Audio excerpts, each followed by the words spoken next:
Sex, porn, love addiction is all about self soothing to manage your emotions. It got set up back in the childhood development years. It's just not about sex, it's not about porn. It's all about the repeated use has set up the physiology to crave those dopamine, serotonin, oxytocin, self manufactured drugs in the body. It's impacting women, men, children aged 10 to 75 across all the age ranges, the sexes, the cultures, the professions. It increased exponentially during COVID lockdown and impacting so many lives. The Kairos Centre has created the first online comprehensive sex porn love addiction. It's a video on demand recovery program which you can access from anywhere in the world and begin to see identifiable changes just within 6 weeks of beginning this weekly program. Kairos means your appointed time. Isn't it your time to reclaim your life? Bring color back to life without shame. Click the link below and begin your journey. You owe it to yourself and to others.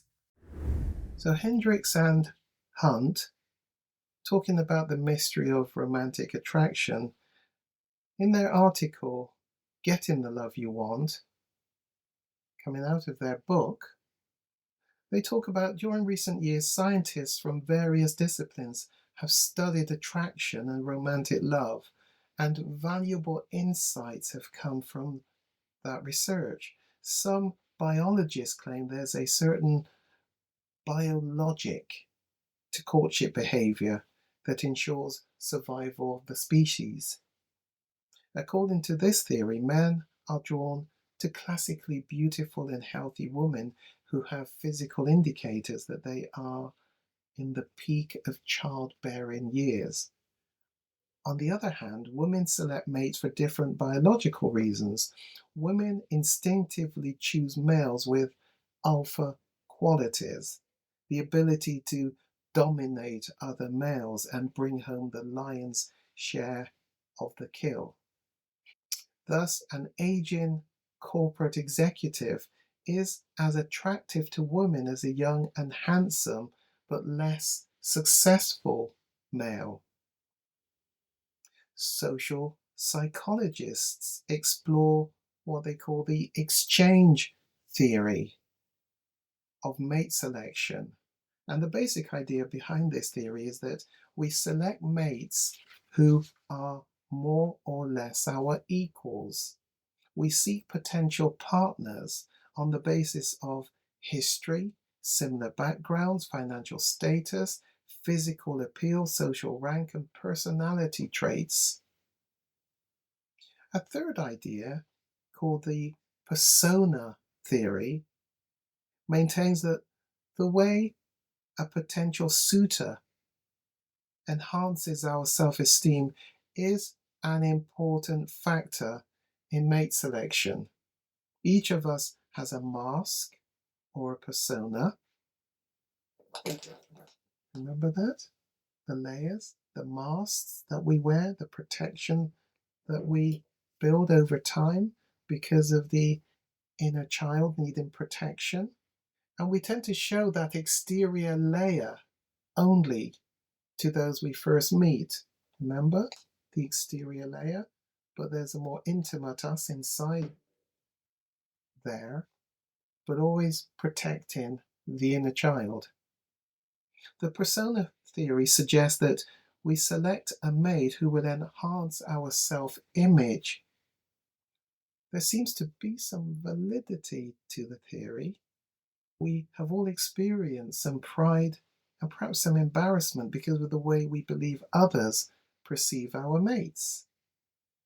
How others see them is important to us. Let's delve a bit deeper and let's look at this couple fit, the collusive fit. Graham Armstrong has written an article about couples fit. Let me read some of that to you. In some marriages or couple relationships, it can seem that one partner exudes a wealth of confidence and charm, whilst another appears to be quiet, withdrawn, One partner appears to create a lot of commotion, and the other appears calming and contained. It's as if together they make up a whole, and in this togetherness, the whole spectrum of emotions and thoughts are managed. The feeling of wholeness couples have when they are together is what the relationship psychotherapist Henry Dix calls the marital or couple fit. Henry Dix suggests that there are three areas involved in a couple fit: a public fit of social class, ethnicity, and education between couples;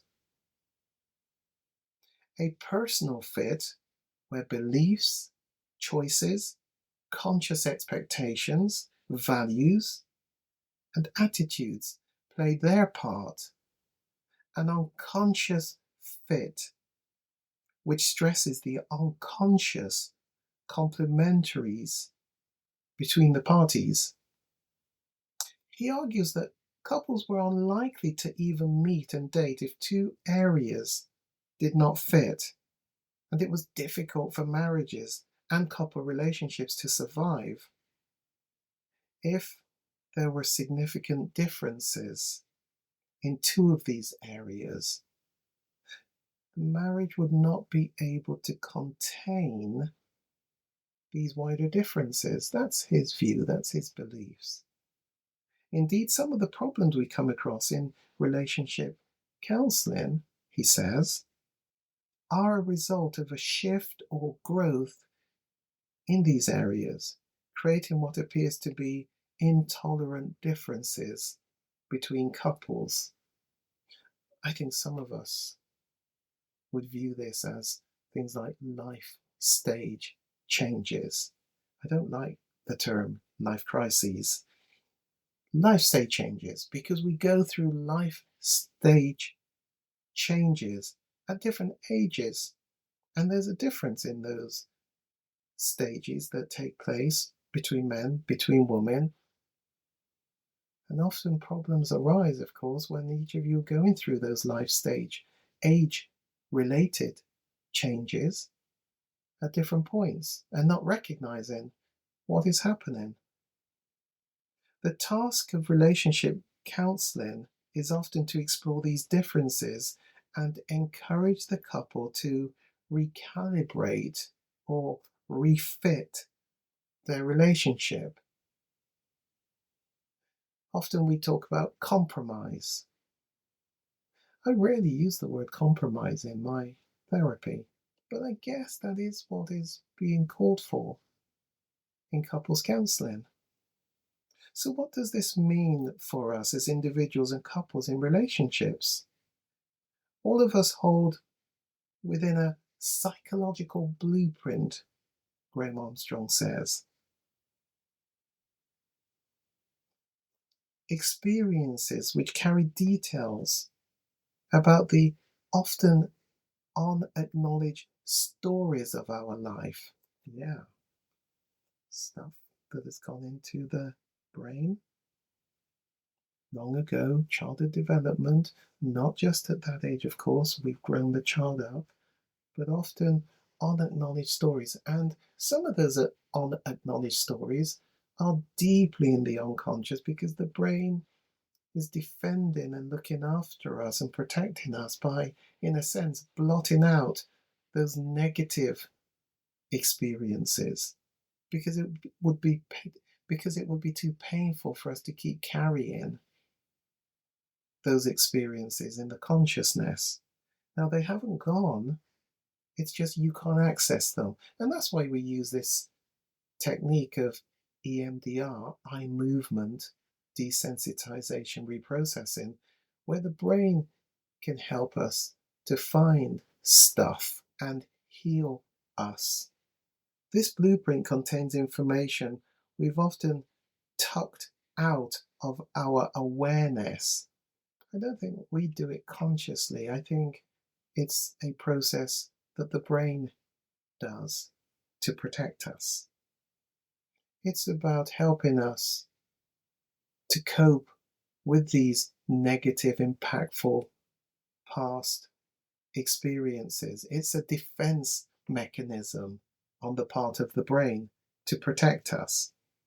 But remember, the inner child, the young you, likely was hurt from those experiences.